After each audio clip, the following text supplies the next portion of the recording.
Merhaba Meraklı Bakışlar ailesi. El Salvador, Orta Amerika'nın en küçük ülkesi olabilir. Ancak dünya genelinde şiddet, suç ve çetelerle anılan bir geçmişe sahip olmasıyla dikkat çeker. Uzun yıllar boyunca MS-13 ve Barrio 18 gibi dünyanın en tehlikeli çetelerinin yuvası haline gelen bu küçük ülke, halkının büyük bir kısmını yoksulluğa, güvensizliğe ve çaresizliğe sürüklemiştir. Devlet otoritesi zayıflarken, suç çeteleri sokaklardan hükümete kadar nüfuz etmiştir. Halk gündelik yaşamlarında sürekli bir ölüm korkusuyla karşı karşıya kalmıştır. Ancak 2019'da Nayib Bukele adında bir genç, karizmatik ve alışılmışın dışında bir lider olarak ortaya çıkmıştır. Nayib Bukele, El Salvador'un şiddet dolu karanlık geçmişini silip yeni bir dönemin kapısını aralayacağını sözünü vermiştir. Bu hikayeyi anlamak için öncelikle El Salvador'un suç dolu geçmişine yakından bakmamız gerekiyor. Hazırsanız başlayalım.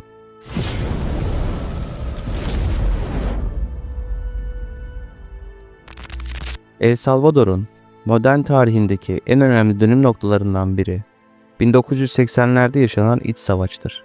ABD destekli sağcı hükümet güçleriyle solcu gruplar arasında 12 yıl süren bu çatışma, ülkenin yalnızca ekonomik ve toplumsal yapısını değil, aynı zamanda ulusal kimliğini de kökünden sarsmıştır. Yaklaşık 75 bin insanın hayatını kaybettiği bu savaş, aynı zamanda yüz binlerce insanın yerinden edilmesine ve komşu ülkelere veya Amerika Birleşik Devletleri'ne göç etmesine sebep olmuştur. Bu dönemde ülkenin altyapısı neredeyse tamamen yıkılmış, halkın büyük bir kısmı yoksulluk içinde yaşamaya mahkum olmuştur. İç savaş yalnızca fiziksel bir yıkım değil, aynı zamanda toplumsal bir travmayı da beraberinde getirmiştir.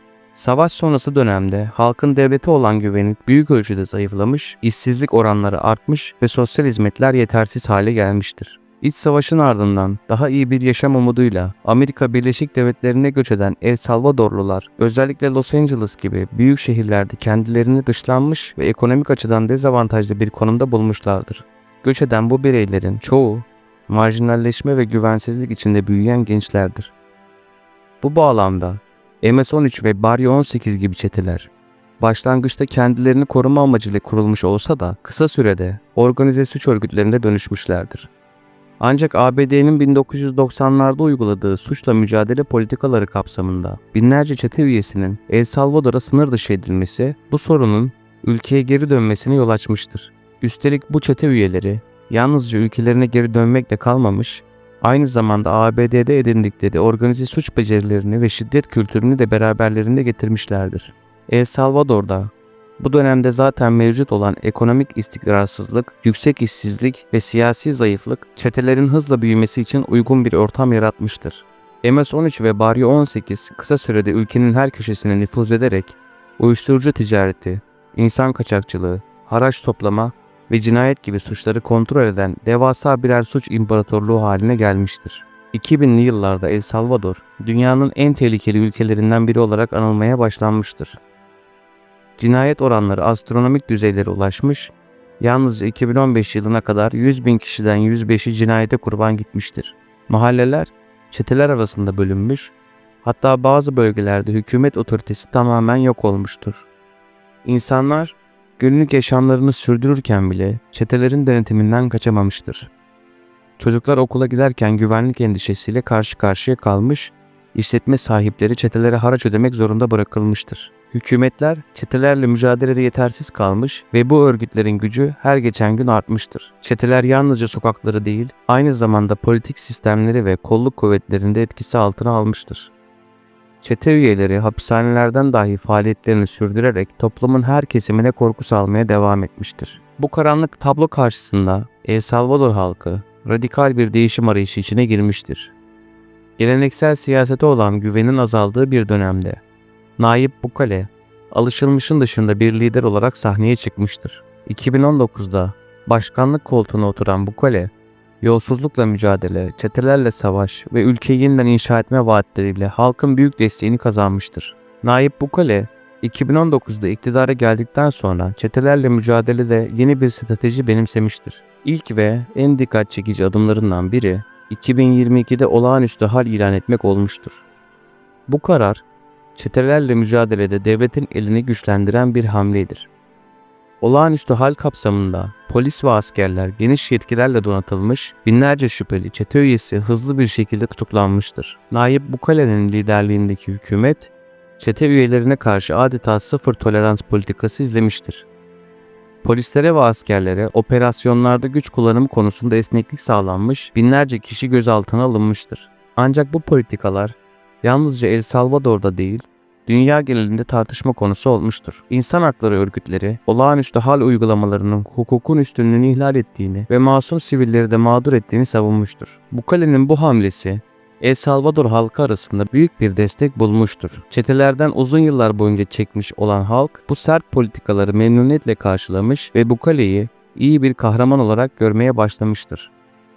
Ancak bu süreçte binlerce insanın hukuki süreçler olmadan tutuklanması, uluslararası alanda eleştirilere yol açmıştır. Nayib Bukele'nin çetelerle mücadeledeki en radikal adımı, 2023 yılında tamamlanan ve dünyada eşi benzeri olmayan bir hapishane olan Terörle Mücadele Merkezi'ni inşa etmek olmuştur. Bu hapishane, El Salvador'un en ücra bölgelerinden birine tamamen izole bir şekilde inşa edilmiştir.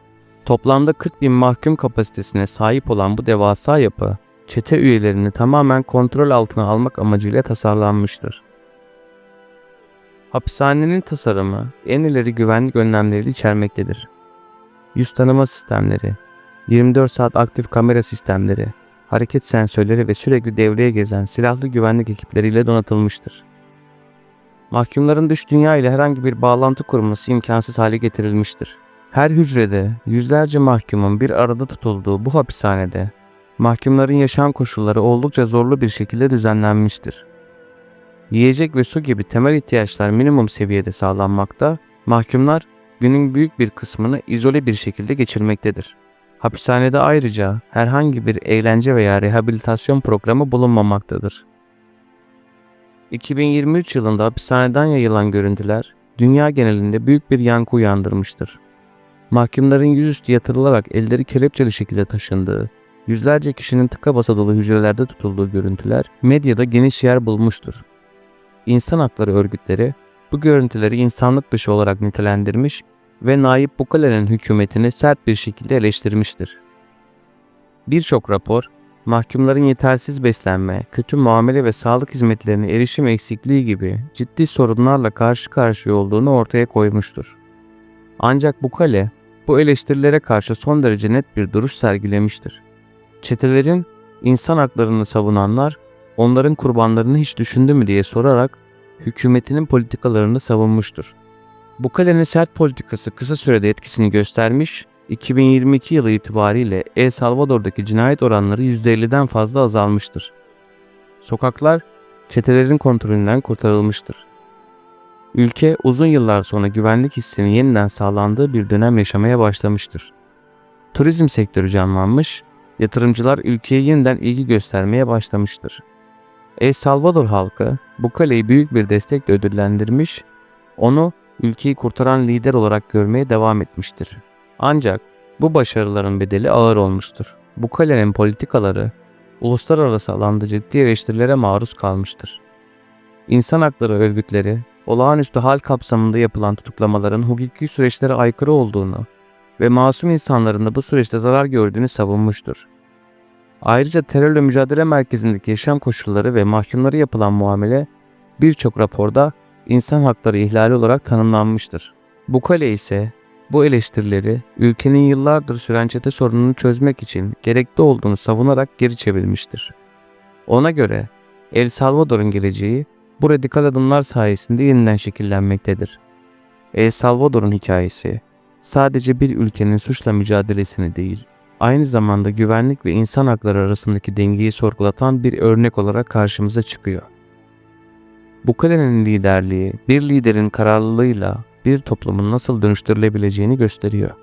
Ancak bu dönüşüm aynı zamanda önemli etik sorunları da beraberinde getiriyor.